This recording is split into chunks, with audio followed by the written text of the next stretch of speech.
Hello, hello! Magandang buhay kakusina! Ngayon po ay magluluto tayo ng masarap na merienda. Ayan, itong ating lulutuing merienda guys, ang pangalan nito ay Banana Rama. Ayan, bago ito sa pandinig nyo guys. Opo, napakasarap nito guys. Kung hindi ka pa po nakapag-subscribe sa aking YouTube channel, pa-subscribe naman po ako dyan. At meron din po akong FB page, Jim's Cooking po.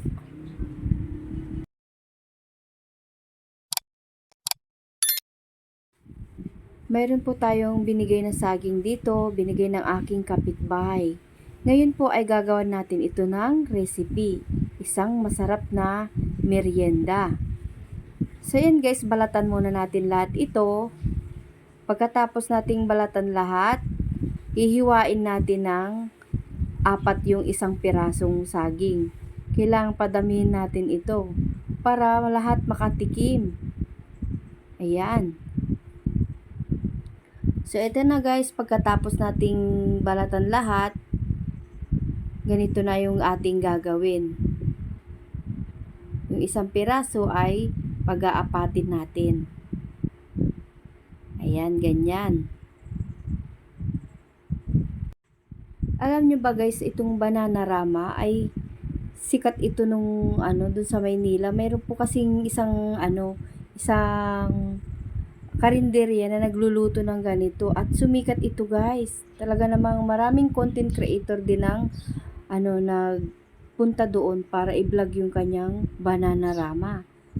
Ngayon naman ay para hindi na tayo pumunta doon ay gagawin na natin ito guys.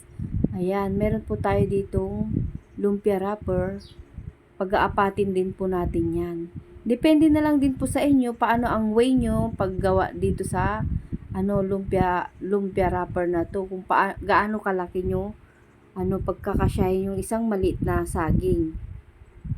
Ngayon meron po tayong brown sugar dito, isasawsaw natin yung ating saging dito, tapos saka natin ito babalutin.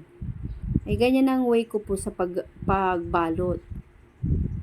Tapos ayun, meron po tayong tubig sa tabi, tapos ayun po yung ating ipangdidikit. Ganun lang po, paulit-ulit lang po yung ating gagawin. Medyo marami-rami po yan. Ay, napakasarap na ito guys. Talaga namang magugustuhan ninyo to.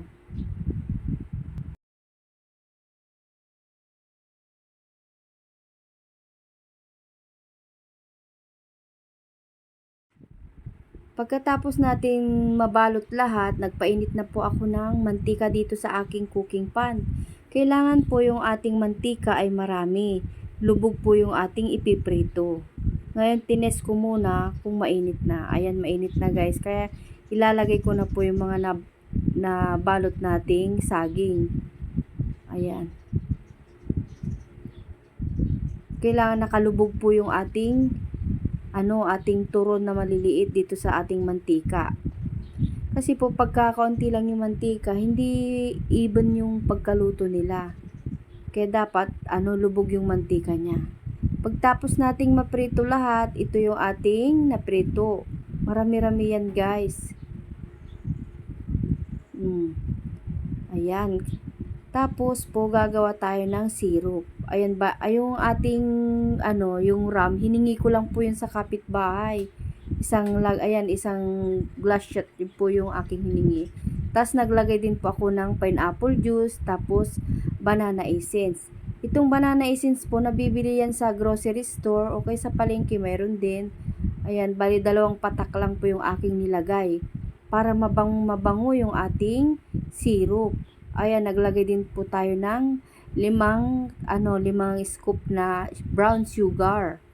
Para lang din po tayo nagka-caramelize. Ayan, haluin natin ito hanggang sa lumapot yung ating syrup. Kailangan yung syrup niya talagang kitang-kita mo na malapot na siya. Ayan, ganyan po yung consistency ng ating syrup. Pag malapot na siya guys, ilalagay na natin yung mga naprito nating turong maliliit. Ayan. Yan, samasamahin natin lahat sila. Tapos haluin natin para lahat po ay makoted. Kailangan po iyan, ikukutid natin dito sa ating ginawang serum. Ayan, napakasarap nito guys. Magugustuhan ng mga anak nyo yan. Talaga namang,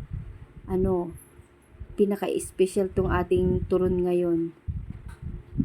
Tapos po, meron po akong binusang dito, linga. Ayan, ilalagay natin yan, ibubudbud natin.